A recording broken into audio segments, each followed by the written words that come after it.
Bonjour à tous. Alors, bon, cette semaine, avec Sandrine, Zachary et Timothée, on était à Paris. Donc, j'ai du mal à ne pas vous parler de ce que, bon, on a vécu depuis 2 semaines. Donc, les JO qui ont occupé un peu tout l'espace médiatique, hein, autour de nous, et nous on était effectivement en plein dedans avec bon voilà beaucoup de gens autour de nous qui étaient focalisés là-dessus. Et moi, ce qui m'a, alors il y a plein de choses qui m'ont marqué, mais en tout cas,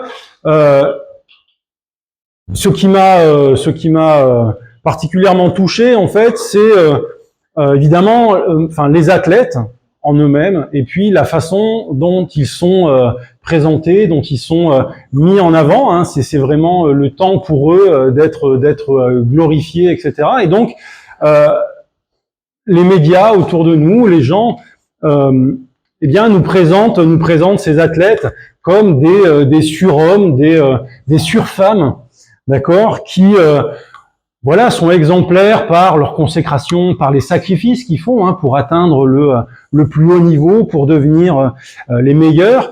Et ces hommes et ces femmes eh ben, deviennent des sujets d'identification. Hein. On voit la passion qu'ils peuvent susciter, en particulier quand ils sont de notre nationalité. Hein.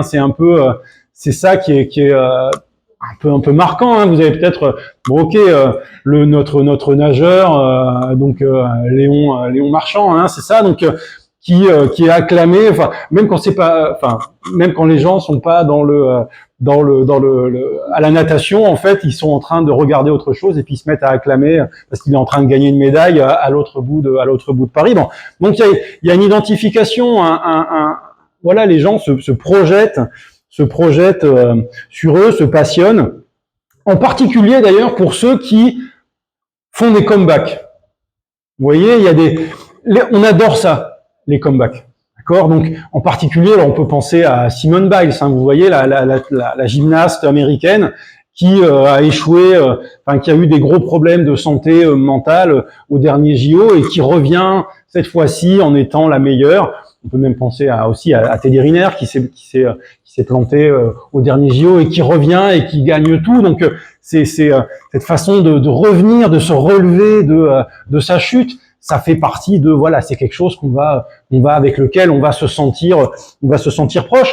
Et ce qui est intéressant, je trouve là-dedans, c'est d'ailleurs c'est pas forcément ce qui pose des questions, c'est pas tellement d'ailleurs les athlètes en eux-mêmes hein, qui sont par certains côtés effectivement admirables, mais c'est je trouve la façon dont on va justement s'identifier à eux, se projeter sur eux. Et donc cette idée du surhomme. Alors moi je suis pas, je suis pas forcément très calé en philosophie, mais bon, on sait que le surhomme, hein, c'est une notion qui a été mise en avant par Nietzsche, hein, donc un philosophe allemand. Et alors en cherchant un peu, qu'est-ce qu'il y avait derrière cette notion-là. Donc on retrouve là l'idée du dépassement, mais surtout on retrouve l'idée de s'accomplir dans une volonté de puissance. D'accord, c'est ça qui caractérise le surhomme en fait, cette volonté de puissance et même cette volonté de puissance qui se débarrasse de Dieu. Hein. On sait que pour Nietzsche, Dieu est mort, et donc c'est une puissance purement humaine. C'est le fait d'accepter, le fait de désirer cette puissance, mais par nous-mêmes, sans transcendance, sans faire référence à Dieu en fait, en assumant finalement la place de celui qui décide de ce qui est bien et bon, de ce qui est bien et mal, de définir notre propre morale. Hein. Donc c'est vraiment l'idée de devenir des dieux nous-mêmes. Hein. C'est l'idée que c'est l'avènement de l'humanité, que c'est vers ça qu'on tend.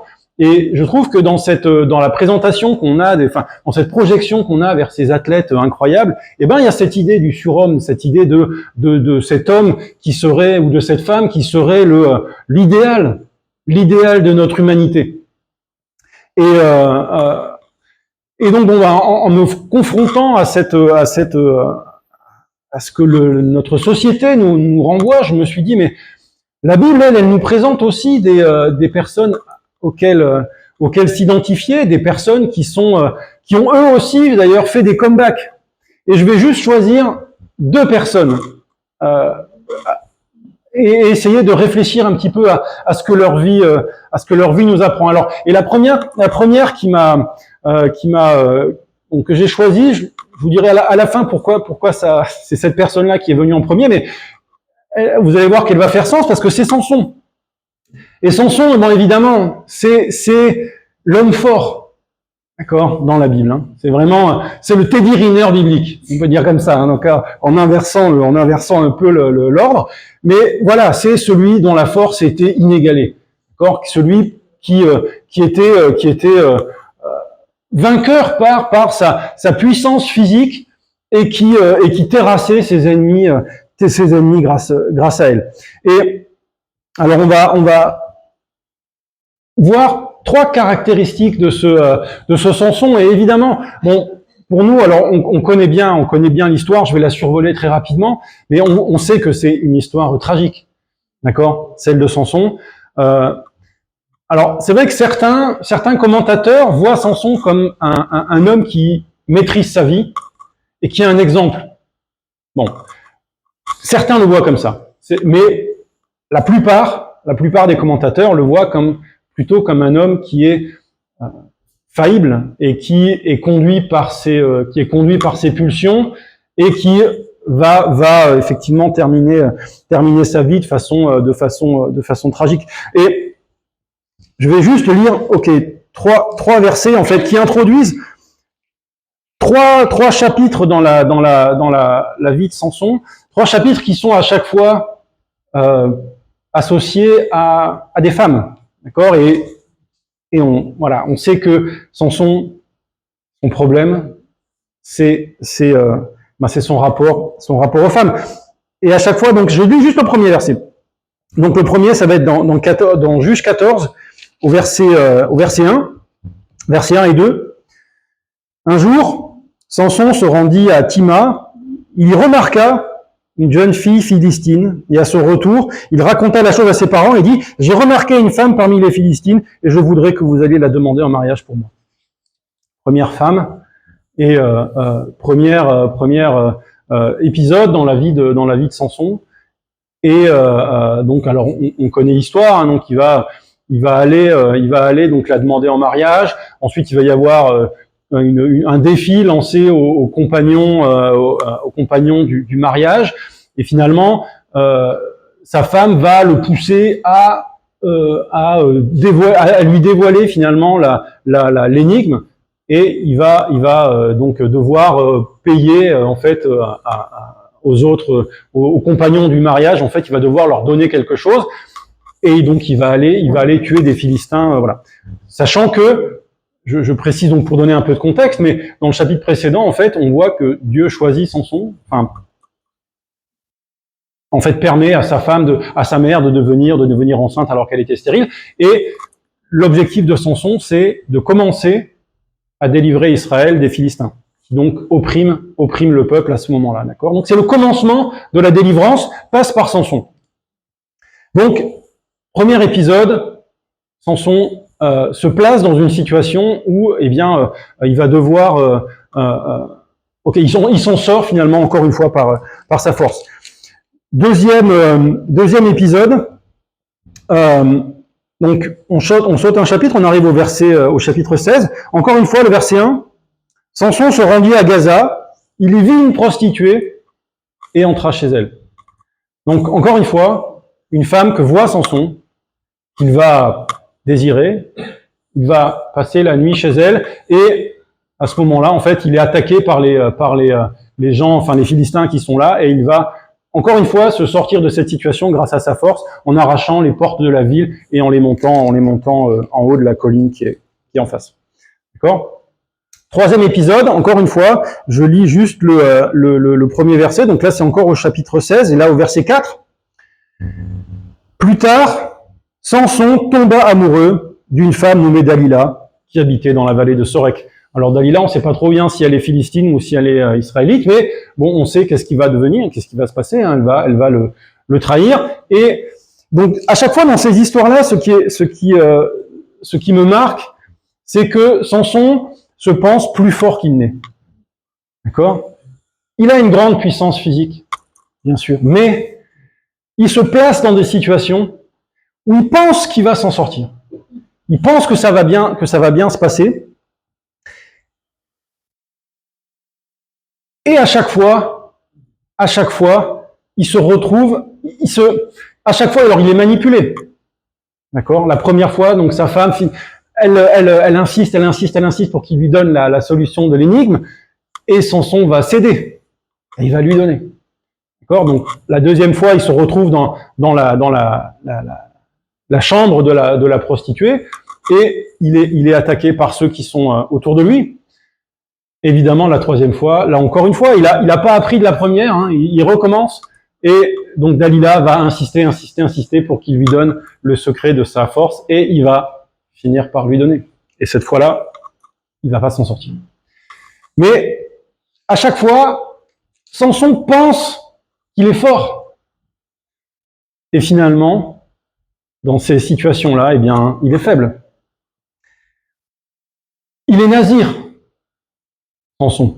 C'est un homme qui a été consacré à Dieu dès le ventre de sa mère. Il a été consacré, il aurait dû s'abstenir de vin, s'abstenir de toucher les cadavres, de tout ce qui est impur, et il choisit à chaque fois de se placer dans des situations où, finalement, eh bien, il se place en situation de faiblesse, de péché, de désobéissance. Et il pense qu'il est assez fort pour se sortir de ces situations-là. Et il y a un verset qui est caractéristique, c'est donc au moment où Dalila lui a fait couper les cheveux, elle s'écrie, donc elle lui dit, Samson, les ennemis sont là. Et le texte nous dit, donc ça se trouve au verset 20 du chapitre 16, elle cria, Samson, les Philistins t'attaquent. Il se réveilla de son sommeil et se dit, je m'en tirerai comme les autres fois, je me dégagerai. Mais il ne savait pas que l'Éternel s'était détourné de lui. Samson se croit fort, et à certains moments, il est fort, parce que l'Esprit de l'Éternel est sur lui. Mais quand l'Esprit de l'Éternel se détourne de lui, eh bien, il est faible. Et cette idée que on se croit plus fort que ce qu'on est, je disais que on s'identifie à ces héros. Eh bien, moi, je me retrouve dans cette description de Samson. Ça m'arrive aussi de me croire plus fort que ce que je suis. Et cet orgueil-là me fait tomber. Et cet exemple de Samson nous montre que le chemin vers la victoire, c'est d'abord l'humilité. C'est d'abord le fait de ne pas se mettre soi-même en position de faiblesse, en position de péché. C'est ça qui donne la victoire, c'est cette humilité de reconnaître sa propre faiblesse, et c'est ce que Samson n'arrive pas à faire. Une autre caractéristique de Samson, c'est qu'il est centré sur lui-même. C'est marquant de voir que à chaque fois, quand il se retrouve dans les ennuis, quand il doit utiliser sa force, c'est ses projets, ses problèmes qu'il va mettre en avant. Quand il est attaqué par alors bon, dans la première histoire, vous savez que il va quitter sa femme parce que donc il y a cette histoire d'énigme qui a été révélée. Il s'en va. Le père de sa femme va la donner à un autre homme. Et quand Samson arrive, il dit quoi? Tu as donné ma femme à un autre homme, alors je vais me venger. C'est là où il attache les flambeaux à la queue des chacals, et qui va enflammer les champs des Philistins. Les Philistins réagissent en allant tuer sa femme. Il dit quoi? Vous avez tué ma femme, alors maintenant j'ai le droit de me venger. Encore une fois. Donc c'est, vous m'avez fait quelque chose, eh bien je réagis et j'utilise ma force contre vous à cause de ce que vous m'avez fait. Donc à chaque fois il va réagir de cette façon-là, et même à la fin, même à la fin. On trouve ça au verset 28 et 29 du chapitre 16. Donc, les Philistins l'ont attrapé, lui ont crevé les yeux, l'ont forcé à tourner la meule. Et finalement, donc, ok, on connaissait l'histoire, il arrive dans le temple de Dagon. Et Samson va prier l'Éternel. Et le texte nous dit, Samson pria l'Éternel et dit, Seigneur Éternel, je te prie, interviens en ma faveur, rends-moi ma force une dernière fois, ô Dieu, pour que je me venge encore une fois des Philistins pour la perte de mes 2 yeux. Samson, il est centré sur ce qu'on lui a fait, sur sa propre souffrance. D'accord ? Il se centre pas ni sur Dieu, ni sur le peuple. Et d'ailleurs, Samson est seul. Dans toute l'histoire de Samson, jamais il est associé à quelqu'un d'autre. Et même au moment où, donc dans la première fois, donc après avoir brûlé les champs des Philistins, les Philistins sont hors d'eux et ils cherchent à l'attraper. Donc Samson s'enfuit et il va se cacher dans une grotte.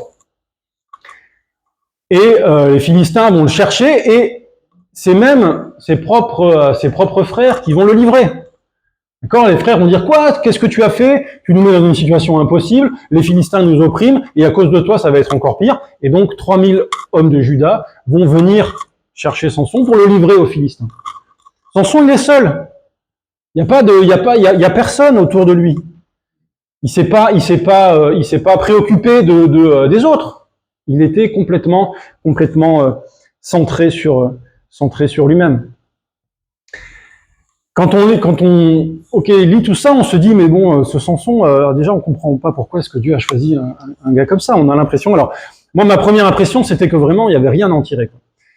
Et pourtant, Samson fait partie des héros de la foi. Quand on lit Hébreux 11, au verset 32, l'auteur d'Hébreux nous dit, que dirais-je encore ? Le temps me manquerait si je voulais parler en détail de Gédéon, de Barak, de Samson, de Jephthé, de David, de Samuel et des prophètes. Samson fait partie de ces héros de la foi. Grâce à la foi, ils ont conquis des royaumes, tous les exploits qu'ont fait tous ces hommes, la souffrance qu'ils ont endurée à cause de ça. Et au verset 39, Dieu a approuvé tous ces gens à cause de leur foi, et pourtant aucun d'eux n'a reçu ce qu'il avait promis. La foi de Samson est mise en avant, et ce texte nous dit Dieu l'a approuvé. Et en effet, c'est un regard qu'on peut porter sur Samson. Le texte des Juges présente pas de jugement en fait sur Samson. C'est pour ça que certains le voient comme un exemple, d'autres non. Mais ce texte d'Hébreux, lui, nous dit oui, mais Samson avait foi. Il avait foi en Dieu et c'est à cause de sa foi que Dieu a agi à travers lui. Et on peut, c'est vrai, on peut lire par exemple. Donc après cet épisode où il a été livré par les Judéens aux Philistins. Donc cet épisode-là, c'est le moment où donc les Judéens le lient avec 2 cordes neuves, et le texte nous dit ces cordes. Donc l'esprit de l'Éternel vint sur Samson, ces cordes devinrent comme du lin brûlé. Il les casse et il prend une mâchoire d'âne et il tue 1000 hommes, 1000 Philistins. D'accord ? C'est une grande victoire contre les Philistins. Et après ça, Samson va devenir juge en Israël pendant 20 ans. Donc c'est un moment de grande délivrance. Mais juste après cette grande victoire, le texte nous dit que Samson est particulièrement affaibli. Et on peut lire donc c'est au chapitre 15 et les versets 18 et 19. Donc après avoir dit cela, il jeta la mâchoire l'un de lui et nomma le lieu donc où il avait vaincu les Philistins, Ramaléti, donc la colline de la mâchoire. Et donc au verset 18, comme il avait horriblement soif, il pria l'Éternel et dit, c'est toi qui as accordé cette grande victoire à ton serviteur. Me laisseras-tu maintenant mourir de soif et tomber entre les mains de ces incirconcis ? Alors Dieu fendit le rocher creux qui se trouvait à Léhi, et il en jaillit de l'eau. Samson but, reprit ses esprits et se sentit revivre. C'est pourquoi on a nommé cette source Ein Hakoré, la source de celui qui prie. C'est beau, la source de celui qui prie. Samson crie à l'Éternel, il dit voilà, c'est toi qui m'as donné la victoire, maintenant viens à mon secours. Samson a foi que c'est l'Éternel qui lui donne sa force.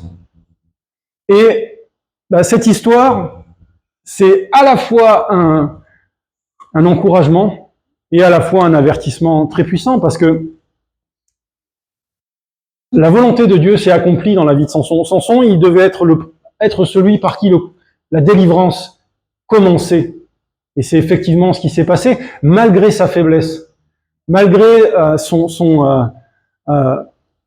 sa faiblesse, son orgueil, malgré sa faiblesse, malgré le fait qu'il était tellement centré sur lui-même, eh bien Dieu s'est servi de lui et Dieu l'a approuvé à cause de sa foi. Et évidemment, moi je trouve en tout cas moi je me retrouve là-dedans parce que je me retrouve dans la foi de Samson, le fait de croire que effectivement ce que je peux accomplir me vient de Dieu. Et en même temps, ça me saisit de voir que cette foi ne m'empêche pas de tomber, d'être orgueilleux, de pas regarder au plan de Dieu avant de regarder au mien. Donc vous voyez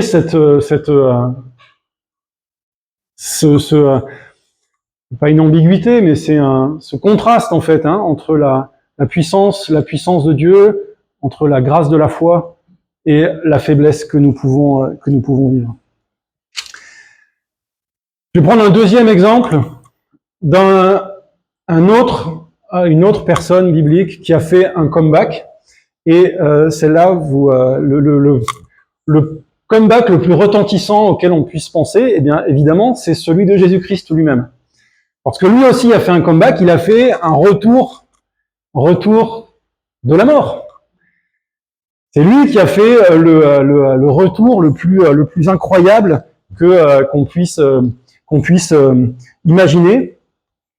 Et bien sûr, donc je parlais d'identification, et bien sûr, celui auquel nous nous identifions en premier lieu, c'est évidemment le Christ. Et je vais prendre un passage qu'on connaît bien, assez court,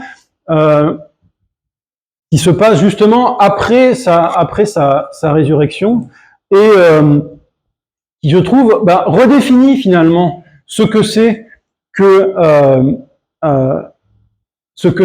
être un homme parfait. Et donc c'est un passage qui se trouve dans l'évangile de Jean, au chapitre 21. Donc c'est la deuxième pêche miraculeuse. Donc dans Jean 21, et je vais lire du verset 9 au verset 17. Donc Jean 21, 9, 17.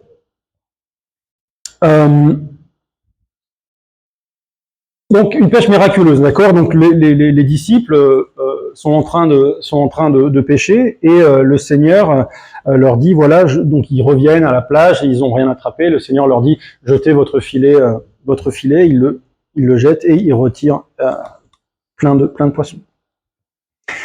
Une fois descendus à terre, donc les disciples, une fois descendus à terre, ils aperçurent un feu de braise avec du poisson dessus et du pain. Jésus leur dit apportez quelques-uns de ces poissons que vous venez de prendre. Simon-Pierre remonta dans le bateau, tira le filet à terre. Il était rempli de 153 gros poissons, et malgré leur grand nombre, le filet ne se déchira pas. Venez manger, leur dit Jésus. Aucun des disciples n'osa lui demander qui es-tu ? Il savait que c'était le Seigneur. Jésus s'approcha, prit le pain et le leur distribua, puis il fit de même pour le poisson. C'était la 3e fois que Jésus se montrait à ses disciples après sa résurrection. Après le repas, Jésus s'adressa à Pierre et lui dit « Simon, fils de Jean, m'aimes-tu plus que ne le font ceux-ci » ?« Oui, Seigneur, répondit-il, tu connais mon amour pour toi. » Jésus lui dit « Prends soin de mes agneaux. » Puis il lui demanda une 2e fois « Simon, fils de Jean, m'aimes-tu » ?« Oui, Seigneur, lui répondit Simon, tu connais mon amour pour toi. » Jésus lui dit « Nourris mes brebis. » Jésus lui demanda une 3e fois « Simon, fils de Jean, as-tu de l'amour pour moi » Pierre fut peiné car c'était la 3e fois que Jésus lui demandait « As-tu de l'amour pour moi ?» Il lui répondit « Seigneur, tu sais tout, tu sais que j'ai de l'amour pour toi. » Jésus lui dit « Prends soin de mes brebis. » On est juste après la résurrection. Jésus a vaincu la mort. Et pourtant, il n'y a pas de médaille là, pas de podium. Alors vous avez peut-être vu au JO, il y avait un endroit, Trocadéro, où les médaillés venaient avec leurs médailles, avec la foule autour, et ils étaient acclamés par la foule avec leurs médailles. Là, Jésus, lui, il a vaincu la mort, il a remporté la plus grande des victoires. Pourtant, il n'y a pas d'acclamation, pas de triomphe. À ce moment-là, Jésus vient et il prépare à manger pour ses disciples. On le voit dans ce texte, il s'assied. C'est lui qui prépare le poisson, il fait du feu, il leur sert à manger. Il a été serviteur pendant toute sa vie et après son triomphe, après avoir vaincu la mort, il continue à les servir. Il continue à les servir et à se préoccuper, non pas de lui-même, mais il continue à se préoccuper de ses amis. Et dans cet échange avec Pierre, on voit comment il invite Pierre finalement à se dépasser. On parlait du dépassement des athlètes, mais là aussi, Jésus, là c'est lui qui invite Pierre à se dépasser. On sait, d'accord, c'est 3 fois m'aimes-tu, on voit bien la référence qu'il y a avec les 3 reniements de Pierre. Il invite Pierre à dépasser ça, d'accord, à dépasser son péché, à dépasser sa faiblesse, à aller plus loin que ça. Il l'invite à l'imiter lui. Nourris mes brebis, prends soin de mon troupeau. Ce qu'il est en train de faire, Jésus lui-même, et il dit à Pierre, fais comme moi, nourris. Et Jésus va pas appeler Pierre à utiliser sa force ni de persuasion, ni sa force morale. On voit dans ce texte que la puissance que Jésus appelle Pierre à utiliser, je vais le dire comme ça, c'est un peu trivial, mais c'est la puissance de l'amour. M'aimes-tu, c'est ça qui va fonder finalement la puissance que Pierre et au-delà de lui toute l'Église va mettre en œuvre. C'est l'amour pour le Christ. Alors c'est non seulement l'amour de Christ pour nous, mais c'est notre amour pour le Christ. C'est ça la puissance. La puissance que Jésus met en œuvre et met en avant et invite Pierre dont Jésus invite Pierre à se saisir. C'est cet amour pour lui. Il l'invite aussi Pierre à se décentrer de lui-même. Alors pour se centrer d'abord sur lui, sur Jésus lui-même. M'aimes-tu? Donc se décentrer de ses propres problèmes, de sa propre faillite, pour se centrer sur le Christ, m'aimes-tu? Et ensuite pour se centrer sur les autres, nourris-les, prends soin d'eux. On voit la différence, évidemment, avec Samson. Donc Samson qui pouvait représenter un surhomme, surpuissant, et Jésus Samson qui au bout du compte se sacrifie, lui aussi, mais se sacrifie sans voir finalement le plan de Dieu. Et Jésus qui lui accomplit pleinement ce plan. Alors, donc, moi j'ai bien aimé le temps des JO. Je veux pas cracher dans la soupe. C'était un temps de joie. Et je pense que c'est bien. Il y a rien mal à ça. On était tous contents. On a passé donc quelques jours à Paris et on a vu des gens gentils. D'accord? Les Parisiens n'ont pas la réputation d'être très sympas hein, quand on passe du temps à Paris. Ouais, voilà. Moi, à chaque fois que j'y suis allé, effectivement, dans les transports en commun, on a plus l'impression que les gens vont vous marcher dessus que vous aider. Et là, c'est pas ce qu'on a vécu. Hein. On a rencontré des gens qui nous ont aidés naturellement, qui ont été sympas. Enfin bref, c'était les gens s'arrêtaient au passage piéton pour nous laisser passer. Enfin donc un truc a priori qu'on voit pas forcément à Paris. Désolé, Cynthia, c'est vrai. Et donc c'était un temps de joie, un temps de communion. Il y a rien de, je pense qu'il y a rien de mal à ça, mais derrière tout cet engouement pour les athlètes, il y a cette passion pour la force et on voit le risque de l'orgueil qui est derrière et au-delà de l'orgueil finalement la chute. La raison pour laquelle j'ai pensé à Samson au départ, c'est parce que j'ai lu un article d'un historien israélien qui disait que l'armée israélienne a un plan. Vous savez que les armées, ils ont tout le temps des plans pour tout ce qui peut se passer. L'armée israélienne a un plan qui s'appelle le plan Samson. Ce plan Samson, eh bien, c'est ça décrit comment détruire Gaza avec des bombes nucléaires. Vous voyez? Et on comprend l'idée, hein. Un déchaînement de puissance, mais finalement une puissance qui conduit à la mort, hein. Parce que on sait que voilà, l'utilisation de l'arme nucléaire, c'est la même chose que Samson quand il écroule les murailles, hein, les murailles lui tombent dessus. Hein. Voilà. Donc cette idée que la puissance peut être un espèce de mirage, un mirage qui, au bout du compte, conduit à la mort.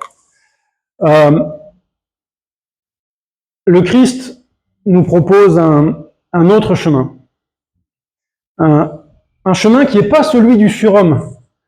Pas celui qui s'engage dans une recherche de puissance indépendante de Dieu. Mais le chemin que nous propose le Christ, c'est le chemin du serviteur. Alors, je vous dis ça, je sais que vous savez ça par cœur, hein, parce que c'est quand même quelque chose qu'on répète tout le temps, mais ce contraste entre ce que le monde nous propose et ce que le Christ nous propose m'a paru particulièrement marquant en ces temps de Jeux Olympiques. Donc le Christ nous invite à nous dépasser, à dépasser notre péché, à dépasser notre faiblesse et à trouver notre vraie place. À pas devenir des surhommes, mais à devenir des hommes parfaits. D'accord? Comme lui-même l'est. Et cet homme parfait, eh bien, c'est un homme qui est en relation avec Dieu et en relation avec les autres. Alors, je pense qu'on peut se réjouir de ce qu'on peut vivre collectivement dans le monde, mais en ayant bien conscience que le chemin que Dieu nous propose est différent. Que le Seigneur puisse nous conduire sur ce chemin. Merci.